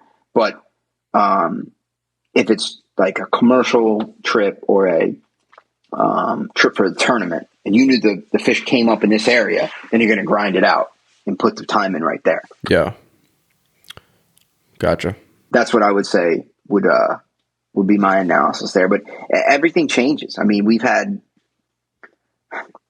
it's funny, right? This is not a trip we had this year, but there was a trip like in 2020. DeKB and I were fishing side by side, and we were fishing on the southwest corner together. And we had been the day before and had some yellowfins and the big eyes. There had been pretty decent fishing there for the last week. And he and I were the only two there. And he got there, and he was just big eye fishing. And he had some big eyes. We were coming up from Cape May, so we started like 6 miles below him. And we just made a straight line to him. And literally, we caught yellowfins like straight lining it the entire way. And when we got there, we didn't do anything. Like, it was like, wow, we never even turned around and we still had like 15 fish. So it was like totally worth it. Yeah. Just to kind of make a straight line lap. But you would never have sort of like, there wasn't a slick or anything. It was just like random. They were just in that area. And then we proceeded to drill that area out because like once you have double digit yellowfins, it's like enough. Yeah. And we did catch some big eyes in the morning. So yeah, we'll that's just a touch and feel thing, really. Like, see how it all works, touch and go. Like, if this is working out, fine. And sometimes, like, everyone wants to catch the big eyes. I enjoy that, but it doesn't have to be. You catch a bunch of yellowfins, it's awesome. Or you have a great longfin day or something. Right. That's a win. Yeah. Read the client. Yeah, I guess it comes down to them. How much meat do they want, or, That's exactly it. I mean, I've seen some that we've all seen it where customers like, well, we're tuning it out. We want to go tile fishing. Like, okay, sure. Yeah. Whatever you want to do. Yeah. Give them a good experience. Keep everybody happy. And, that's it. It's the name of the game. I think we caught one of the biggest fish we've released in the last 3 years. And I believe they begged us to go haddock fishing on the way home. Right? Yeah. I think we did. I think we caught a couple dozen haddock. Yeah, it was like, well, I mean, we could put the rods back out and try to get another 900, to 1,000. We don't know how big the fish was, but it was 120 inches ish. That's sick. That's cool. And they wanted to go haddock fishing. They got bored of haddock fishing pretty damn fast. Yeah, I was like, wait, what? Yeah. Oh yeah, we've had it all. And that's relatively automatic. Honestly, I find it pretty frustrating. I mean, there's times of the year and locations throughout the year that you could go there and just catch haddock, but where it's like hot and heavy fishing is extremely tide dependent and time of day dependent. I mean, you go there in the morning, you can get, say you limit out at 90 fish, you get 70 of them in the first 2 hours of the day. And then you spend the entire day trying to get the last 20 fish. Yeah. Picking away. It's like anything else in the same spot, same spot, same bait. And usually for us too, on those, like, say we go out, on a tuna trip or combo tuna, whatever, you have a good morning, good first half of the day, like Taylor says, and they want a haddock fish. Like, if you truly want to try to get a limit at that point in the day, probably should go east. But west, we're crossing haddock grounds anyways, so it's like, it's usually picky. We usually end up going with the picky spot if it's an audible for the second half of the day, just because we don't want to run east to run west again, especially if we've already had a good tuna day. It's tough because, like Bri just said, we run over a dozen haddock spots on the way to the bank, and then east of that is more haddock spots. So Right. there's times that you kind of have to like prove out if the inshore is good that day, and it's very off and on, especially once you get into July on. I mean, you can have days you limit out in a couple hours with 100 fish, and then days you get 12 all day in the same spot, back-to-back days. So you kind of have to like why steam an extra hour and a half to go way east 30 something miles to try to catch the same fish you could catch 7 miles from home. It's a very like difficult balance, I guess, and trying to make that decision. It's very, you kind of have to try no matter what, And to your point, doesn't always work you're out. charter fishing, so it's like fuel, your time. You get another trip the next day. You got to fix X, Y, and Z. Am I going to go east to go west again? Yeah. Right. Yeah. No, that makes a lot of sense. Totally. I don't know. I'm looking forward to making those decisions again here. Yeah. Very shortly. So when's liftoff? When do you guys start up? Big boat splashes the 29th. The little boat will be in and around that same week. Trips start to get going good by May 15th.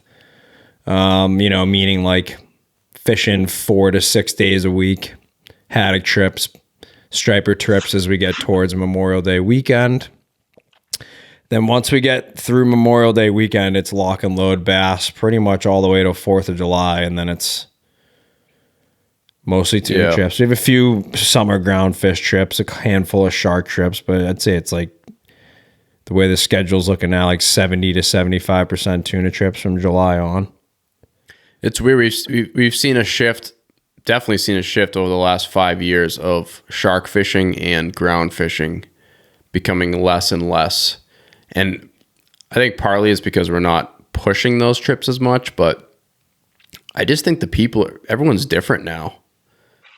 I think the way social media and Wicked Tuna and like all this new way of like changing the culture. Everyone wants to go out and catch It's more big fish. I guess the simplest way to describe it as of late, and customers' needs, wants, expectations is it's more experience driven now, it seems, than it is like meat food driven. Right. And, 10 years ago, it was kind of the opposite. And a lot of that pivoted 100%. with, us not being able to harvest cod and, or at least minimally harvest cod for personal consumption. But like you said, it's the experience. People want the experience of being on the water. It's not necessarily filling the freezer anymore. For us anyways, Yeah, we've seen the same thing. It's an experience type of event now. It's not just a meat trip. That's the secondary part of the trip. It really is. Mm-hmm. Huh. So you see it morphing into more of a sport fish, canyon fishery. Totally. Yeah. Totally. Yeah. But it's been that way since I've been on the boat. But you see less and less of the guy that wanted to do the all-out assault meat trip. Yeah. Huh. Didn't matter. We had to kill everything. And to your point too, like that father-in-law, father-son, that crew tends to be more experience driven than the 6 buddies that grew up together in the Midwest through high school that just want to go out and melee. That's not the regular now. The walleye guys? Right. The walleye guys, 100% walleye guys. Dude, Right. how many guys have you had on the boat that talk about walleye all day? We've had a diverse group of clientele over the years. We've covered all sorts of things. We've had guys that, thought we were on a 24-hour fluke trip. We had a guy a couple years ago that we thought it was truly a 24-hour trip. And that's kind of a guideline for us. And at hour 20, he was like, "Oh no, I got to be in like 4 hours. Like we got to go." It's like in the middle of the night. It's like, dude, what? And he's like, "Oh yeah, no, I got a business call. I don't care about this. We're done here." Okay. Oh my God. That's wild. Yeah. So it's just different, hey, we gave it our shot, but life goes on. And I get that. Some people just don't care. So That's incredible. I'm trying to think if we've had any like random escapee type fishing trips. No. Cutting trips short because of drunken, disorderly. Yeah. Yeah, we've definitely done that. I think we talked about We've that had a a little few, bit, actually. few last people time. complain about coming in early with giants. Yeah, we have. Like, interesting. why did you cut my day short? Well, I'm like, well, you know, we went out and we caught the one fish we're able to kill and we can't fish anymore. We met our bag limit. Yeah. Plus, it's like, what are you gonna do? Keep it on deck on ice all day long, baking in the sun. You know, So you I don't know. go catch 11 haddock. You know, Yeah, that I can see on I've noticed that if we've had a great trip and it's like a 2 to 3 hour trip or 4 hour trip where it's kind of like effortless, you land on the fish and then it's like, then what? The guys are kind of like, can we go sightseeing? Is there something Right. else we can do? Yeah. So I see that again. That's, I think, experience based, and like they don't understand the time. You know, it's kind of like one of those situations where it's like, hey, quit while you're ahead, but they don't see it that way. Yeah. yeah. Yeah. I mean, we offer to do other things. It's usually just, why can't we keep tuna fishing? You know, once. Yeah. So, and we're No, not. that can be tough. I've run into that. You know, it's funny. I've run into that issue with the giant fishing too. Yeah. When I was doing the North Carolina trips, the same thing. Why do we have to go in? And there's quite a few guys that keep fishing when you're really not supposed to, which, I mean, catch and release is one thing, but you know, to kill a fish and commercially, you know, you're done. Should be done for the day. Lines out of the water. All you can do is follow the regulations for yourself, right? Yeah. Exactly. So Exactly. are you going to do North Carolina at all next winter, you think? No, not for me. Maybe the boat will go. Yeah. I'm done, dude. You're not even That's going to it. hop on a Party's buddy's over. boat or do a little commercial No, I'll do fishing? some of that. I'll do some like freelancing, work with the membership, but Tournament fish a bit. Hey, Are you still going to hop we'll see. on there? We'll see how that whole thing It's goes. keeping We'll see the open-ended. price of fuel. The price of fuel's high, man. All of a sudden, these guys might not want to go fishing. Are you going to Tom Brady us and then like 20, like we're going to get to like May, June this year? and I'm you're- back in. I'm back, boys. No, Tom Brady. No 19 retirements. Can you imagine being that guy that bought the football and then you're like, what? God. That guy probably made an NFT out of it. No shit. Sold it. No shit. No shit. When you make a Deane, No refunds. When you make a Deane NFT, I don't know about that. I think we need to have every guest bring a trinket. Leave the trinket here and we'll make one of those things. yeah. SeaBros NFT. It'll just look like an old shoebox shadow box art project from like elementary school. We'll make it like a necklace with like a screen, you know? Yeah. This can't be recreated. No. 5 million. One of a kind, baby. Deane Pokemon card. 5,000 Ethereum. It's What funny. else? Any other good? Dude, I don't know. Any other good topics? I mean, we've hit some pretty good ones. Some really good tactics shared. Some funny stories. Poop bites. Poop bites is a new addition to rapid fire. Yeah, that is a new that's going to addition. That's stay in there. I think we've done a pretty good job here. We're an hour and a half in. I have 2 more rapid fires. All right. Anyone in the entire world to bring fishing, famous people. Let's keep it famous people. Who would you bring? I've never thought of that. That's the whole point. I of couldn't this. answer it. We asked Mark and Shark that. Mark wanted to go. We're not porn going to stars. I Yeah, think, right? that's how it started. That is. How That's it not. started. That's not who his final answer was, though. Famous people. Yeah. I guess it doesn't have to be famous. Could be anybody.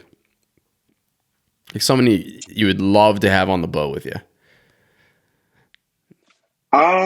Man, I don't know. Comedians, actors, actresses. Can I say Chris Rock, Will Smith? No? Just to see what would happen. Oh, that's amazing. Here, guys, go up on the bridge. Here's a knife. You know. There you go. Good luck. Oh, Jesus. Too soon? I don't know. I don't really like. Man, that's a tough one. I've never really equated famous people in fishing. Yeah. Like I took a famous sports coach fishing once, right? And it was a meaningless event because it was like, I don't know what you do. He was a football guy. Yeah. It was like his coaching staff brought him on this. And I'm like, dude, you're going to really enjoy fishing with me because I will not ask you anything about it. Yeah. Yep. I don't care about football whatsoever. Yeah. It's like, really? I'm like, no, it sucks. Like, what do you mean? I'm like, this is cool. How'd you answer this? I said Jim Carrey, I think. Yeah, I don't have a specific person, just someone funny. You need to have humor on the boat. Well, I have Mike. You know, I had Mike to go fishing with. Mike's hilarious. You had Mike last year, right? Yeah. He's been fishing with me for any good Mike stories? Yeah, give us a good Mike story. Don't do that to me. There's so many like funny ones because he just pushes the limits. But like, I mean, I've seen him really break some people. I couldn't even like really like recall an event, but like he like really knows how to break people. Like that is not someone you want to like go up against in a fight. Like it's just not. You're not going to win. You will not win. You don't want to. I've seen him break people. You don't want to rap battles, Jack? No, not at all. What's like the morning statement that he's made that you kind of just want to crawl in the cabin and close the door? Like, has he said anything to a customer that you're like, oh my God, did he really just say that? Like that's what our father does. He'll say something and you're like, dude, get me off the boat immediately. Are we gonna leave the dock, or are they gonna get right back in their car? No, you know what?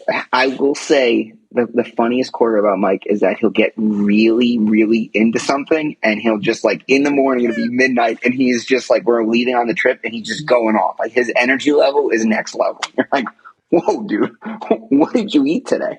Yeah. He's good with the people. He says things that are slick, but he doesn't say things that are just like, you know, he doesn't make like a short people joke to a dwarf, you know? He says the right things to the right people. Yeah. He can read the room. I've been on a boat where that happened. Yeah. What? Oh my. Oh God. Yeah. Just adds a little extra. How about another rapid fire? We've asked other people. Fishing superpower. I don't think you guys asked me this last time. I can't remember. We did not. You'll get a philosophical answer out of me. I don't know if I really have one. I would just love to be able to to think faster like a fish, right? Like just be able to be one step faster in my thought process, if that makes any sense. Yeah, it does make sense. Like I don't know. Like he wants to be able to read fish's minds. That's basically what you're saying. Exactly. Yeah, read the minds of the fish. Speaking of fast reactions from fish, it still amazes me. You could be in 6-foot seas, virtually dark, and a fish can come up and eat a 6-inch bait skipping across the surface. No doubt. It's fucking insane. It really is. To think about that. So you want a faster reaction than that? That'd be pretty epic. I've always wanted to fish and just be able to like have the sonars around me all the time, just to really see what's around me, right? Because we all have the blind bites or like, you know, fish cruising across the surface, right? We've all had those single bites where it's like pretty obvious they're like over here and they came into the spread. I'd love to see like what's around me all the time. Yeah. To really see like, okay, that makes sense now. Right. Yeah, to see. And like, I don't know, I almost think like a drone would be better for that. Like just to see how much stuff is around you. You can see it, but how much is really around you. Yeah, you wonder how many schools of fish come up and don't eat anything, or like how a bite materialized. You know, when you get a 7-banger, how many fish were there? Basically, we need to have a submarine capable of trolling a spread. Yeah. And have some sort of like glass cockpit window out the back. so that you can troll like the submarine's basically your planer. You want to go down. God, you want to go down. think of you that. want to go down 500 feet and you turn the lights on. And you troll five ballyhoos at 500 feet. Imagine that shit. Imagine trolling 5 ballyhoos at 500 feet. That's a lot. That's a lot. That's a lot. There were some days where we would put our baits down very deep. Not 500, but like a solid 400. And you would catch down there. You'd mark them. It's pretty cool. Huh. That was more off North Carolina, but same basic principle applies. I actually had a question that I didn't ask earlier. You were talking about November day chunking, I'm assuming, with sardines when you guys hooked that big giant. What, aside from knowing they're biting better on the chunk versus on the troll, is there anything that you're looking for during the day that's like, all right, we're switching over to the chunk versus we're just going to mow the lawn here with the trolling spread out? Usually the tuna troll and bite shuts off in the fall, like around 65-degree water. But that particular day, it was like the east elbow, and it's set up pretty perfect for there were about a dozen draggers on the east elbow. The warm water, 69 degrees, was on the corners. So it's like a 6-7 mile run into the east elbow. When that scenario occurs, usually there's some sort of tuna action at night in the warm water, and then in the cooler water around the draggers during the day. So that's pretty textbook. They call it the old school setup. So if you can get around the draggers and make drifts around them, the tunas will be following them.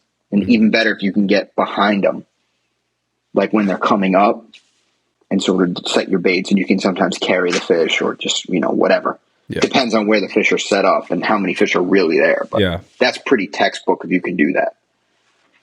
Gotcha. Do those draggers work with you guys at all, or they kind of just do their thing and you're just there? No, you're just merely the next volunteer. They don't want you around them. They don't care. They don't want to be your friend. I mean, some people might be friendly with them, but they're strictly out there to earn. Yeah. They have no interest in helping anyone catch a tuna. Yeah. Most of the time. It's cool. It is fun when the fish are honed in on the draggers. Yeah, I miss that. I do too. We haven't had that in years, and when it's like that in the bay, it just changes the game, Like the bay fishery right now is just getting good baits and praying, fishing certain spots and fishing long hours, but there's no extreme advantage right now fishing way down inside the bay that, when we had the draggers years ago, you could get technical and get a few more bites than others by knowing how to chum and chunk and rig baits and position the boat on, kind of figuring out where they're hauling back and doing the same as you mentioned, chumming them off the haul back and things like that. Yeah. I don't know if we'll ever see that. We've seen kind of where things are now. For us, it's everyone has a wide tracker, everyone has a bomber, everyone has a Islander, Joe Shoot, Wolfpack tackle, Sea Witch. That's all there. The advantage is that maybe the 10% of the crowd that caught 90% of the fish, they've all been diminished. Wind on rods are regular. It's now fluorocarbon leaders for everyone, long leaders, little hooks. All of that stuff is all the same now. You go to any real tackle shop now, they offer quality value. Yeah. It's not like where you used to order, I'm doing a big order. Now everyone has an order. And that's one of the reasons I've always felt like you just get outfished by the private boat fleet because they have everything better. They're way more into it in terms they might go fishing for the first time in 3 weeks. And for us, it's just we're going to go out. We're steady. We're consistent. This is what we do. It is what it is. We're not going to re-spool every reel to go fishing. We're not going to redo every leader to go fishing. There's going to be a new ballyhoo every 5 seconds. Yeah. And you will catch more if you completely have fresh gear all the time. But you just cannot do that on a charter boat. It's just impossible. Yeah. Yeah, you'd be pulling your hair out trying to do that. Yeah, and you see it even with the chunking, the guys that have the fresh bait and the freshest bait, they outproduce the guys that have the frozen crab. But teach his own, really. Yeah, exactly. When you're fishing those sardines, chunking, are you rigging them any special secret way, or you just You burying the hook and trying to rig like a flutter bait, or what are you doing mostly? We don't really do crazy intricate bait rigging for the elephants. It's mostly through the eyes or right through the mouth. Like Yep. if you can get the elephants in the chum, you could really get them going. It's very few times where you need to bury your hooks to get the bite. There are times where you have to, but yellowfinning you can get away with a lot more than something like just tuna fishing. Yeah. Volume of fish is Or, there. I'm sorry, bluefin. Right. Volumes, especially if you have the volume of fish and competitive feed going on, you don't need to get super technical. Yeah, we were talking. Right. We were talking to. I don't want to spoil this because his podcast hasn't actually. Mark's is already out, right? It's coming out this end of this week. Yeah, so his podcast hasn't come out, but well, this It will air, have. This will air after it, so it doesn't matter. Exactly. He was talking about which you've heard this exact same thing from Kenton in Hawaii and a few other guys, capitalizing on that first bite chunking.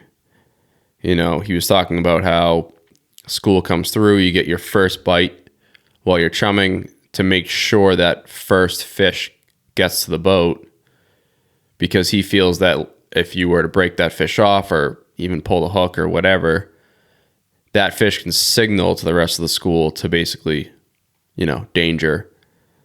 They don't keep feeding. Have you experienced any of that? Yeah, I think there's situations where that makes a difference. If the fish are going to feed aggressively, it's not going to matter. Like, if you've got 30 fish behind the boat and you hook a double, you lose one. I don't know if you're going to lose the whole school. I think a lot of that's mental too. Yeah. You capture the first fish, you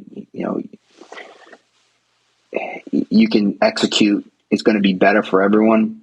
I've always felt like generally the first bite, it's very rare that the fish just come up behind the boat and savagely eat, going from dark to lights out instantly. It's usually you get a onesie and maybe you hook a pair, and an hour later you might have another interception. So I think like with that, there's definitely something to be said about that. Yeah. Yeah, he was when talking. they come through, you hope to capitalize, Right. Yeah, he was talking. He was specifically talking about night fishing and chunking, and Capitalizing on that first bite. right. And Kenton was talking about when they're doing the dangler fishing when the school comes up, and if one of the bigger fish commits early when the fish first come up to his spread, he said if he loses that bigger fish, he'll lose the whole school. That's interesting. Yeah. To the point that like he was talking about like it was science, like this is what these fish do, and he'll have finally get the right school to come up, hook that 80, the big guys they're catching are what, like 40 to 100 pounders. Yeah. So if that Generally, 90 to 100 pound fish comes up and commits, if they pull the hook on the dangler, the school will go down, which is crazy to think about, that they're like communicating like that. Yeah, I mean, the big eyes are weird. Like when they come up, they come up. When they don't, they don't. I can't really speak for that because, again, he's fishing a lot of blue water out there. Yeah. Right. Typically fad related. I haven't spoken to him a lot about, what conditions he sees. It's just kind of what I've listened to and read. I can see how that all makes sense. But he also needs the volume. We catch one big eye, that's sick. Right. Yeah. He has to come in with weight. Otherwise, it just doesn't work. It's true. So he's looking for sort of an ideal setup, which, yeah, sure, it probably makes sense.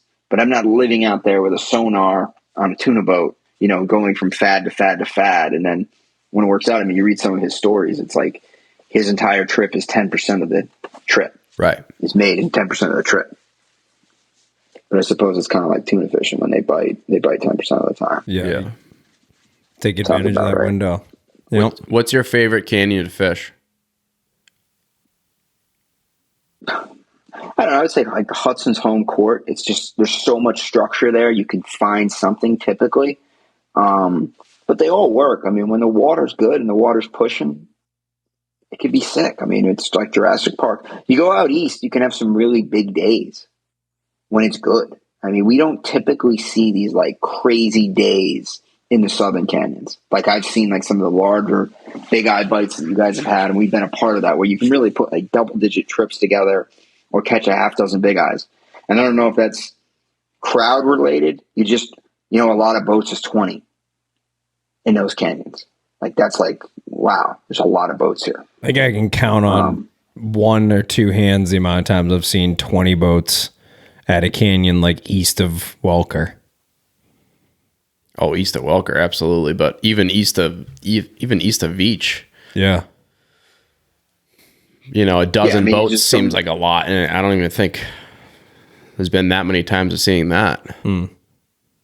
versus like, in the Hudson in September and October, you can have 100 fish nights, or 100 boat nights, I should say. That's wild. Yeah, that's a lot of pressure. Is what it is. Yeah. Some of those later trips in November, we were seeing 20 boats out there. Like, what? 20 boats in November? That's crazy. It is. Did you try deep dropping at all in November? We did. Very limited success. I think we had a couple of fish. It wasn't anything tremendous. The problem there is, like, and this is one of the reasons I say, like, I'd love to try it for an extended period of time. The daytime windows are so short. It's like you're just chasing yourself the whole time. It's like nighttime is boring. It's like there's a period just before first light, a couple hours into dark. Last light, a couple hours in the dark, and then first couple hours of false light, a couple hours into first light, there's activity. And then you have during the day, it's like, oh, hey, can we go tile fishing? And then it's like, okay, 8 o'clock, sun rises, sets by 4, 5, there's your day. Yeah. It's quick. Yeah, short. It is Super so quick. short. I love the fall though. That magic hour at sunset. Like, I don't care where the fuck you are in the Northeast. It's like usually they're biting. Yeah, it is wild. You can almost just like feel that you're going to get a bite when the sun's going down in the late fall. Yep. Boys, not to cut us short, because we're not cutting ourselves short here, because we've been going for an hour and 45 almost. But how do people book trips and go through that whole thing, Deane? Canyonrunner.com, info@canyonrunner.com to book trips for the boat. You can find me at Facebook and Instagram. Just search my name, Deane Lambros. Awesome. Simple man. Cool. You guys are selling a lot of tackle now on your website, or you always have, but it looks like it's been updated and looks nice. We're putting some effort into the tackle, and it's working. It's, I think tackle sales are good for everybody. So Yeah. I can't try to be a part of it. I can't harp on that enough. Like the charter guys that are, branching off and doing tackle, like you guys have been for a while. I know R&R in Florida, we kind of had our own little thing here and there. Just simplifying things for guys. I just feel like that's huge, having a charter company, dabble in the tackle sales as well. You're not selling looking everything. at 45 of the same lure. It's like right. you get what you need there, and that's it. It's interesting. You look at it overview. Some companies aren't the biggest fans of a non-brick and mortar company getting into it. Some people don't care. I kind of look at it like the paradox of choice is eliminated, and it makes it a lot easier for the customer. And at the end of the day, if you can better serve the customer, that's in everyone's best interest. Yeah. Yep. Couldn't agree more. But you try and do the best you can with what you got, and there's a lot of people buying boats, getting into fishing, and I'm just blown away day by day. The more and more people I see doing it, which is great. I think it's great for the sport. We need a next younger generation to get into it. I don't know if you guys are seeing it, but like the shortage of quality mates that are coming by, that are knocking on the door, it's just less and less every year. Yeah, we've witnessed that for sure. And the passion. I mean, it's always I feel like we're kind of jaded because we've grown up with it. Like, it's a family business. Like, our passion is there. Obviously, it's why we're doing this. We're definitely jaded. But it just doesn't seem there. Like the variety of options for new mates and just, wanting to work for nothing to get a spot, it's like not a thing anymore. You know what it is too? I think there's so many private boats. There's so many families that are able to afford these boats that can, fish the bank or fish the canyons or whatever. So these younger kids are growing up in it, and they're really not having to work to experience it. They're able to just hop on either a friend's boat or hop on their family's boat and do the same thing. And they're not like, I feel like the amount of options has just gone through the roof with who they can fish with. So they're not necessarily having to, be a mate or be a captain to experience it anymore. Does that make any sense? I agree with that. I think by and large, the world has gotten a lot faster. Yeah. Right. The Amazon effect. Everyone wants it now, today. What's taking so long? And there's anxiety when you have to wait for things. Right. And I think a lot of people would say, well, you don't need to put the effort in on working on a boat. I can just go with so-and-so. Yeah. To further your point. Yeah. But it's a weird time right now. There's a lot of boats out there. There's a lot of demand for people, quality people. It's very interesting to me, though. You just don't see like younger kids that want to actually learn the process. Right. It's kind of just like, I'll just get the crimper. Yeah, the blue handle one. That's cool. Like, you don't have people that say, I want to understand, put the baits out. I remember when I worked for certain guys with giant fishing, especially, I wanted to go with them to see what they did. I didn't ask questions. I just kind of observed and was like, wow. And once I actually really started to work and fish for myself and earn those bites, I realized all of the little details make such a difference. Yeah. And I don't know how you can replace that if you don't put the time in. Yeah, and I don't know how you can replace that fishing with just your family. I mean, we fish with our family a ton, but Brian and I each worked on over a dozen boats, honestly, before we worked for the family business. We did both hand in hand, but Yeah, Dad wouldn't let us because he wouldn't let us. He didn't want to be our boss until the absolute last, until he absolutely had to be. Which honestly, and I think is a great thing. Working for different people, different programs, expectations, just networking, and just building personal skills is huge. Like, you don't want to be attached to that right away. I'm glad that we did it the way we did it. Yeah, for sure. But yeah, no, there's definitely a void in young kids that really want to get into it to kind of the level that we have all been talking about. So hopefully platforms like this raise awareness and, get a good network of kids in the pipeline. So, this has been awesome. I know we've been, it's been fun. This was like a no pressure story time. You're always just such a pleasure to talk to. Appreciate it. You guys are cool to talk to too. Easy to talk to, willing to share knowledge. We appreciate you coming on here as always, and obviously we'll do this again. Book a trip with Canyon Runner. Deane gave the info.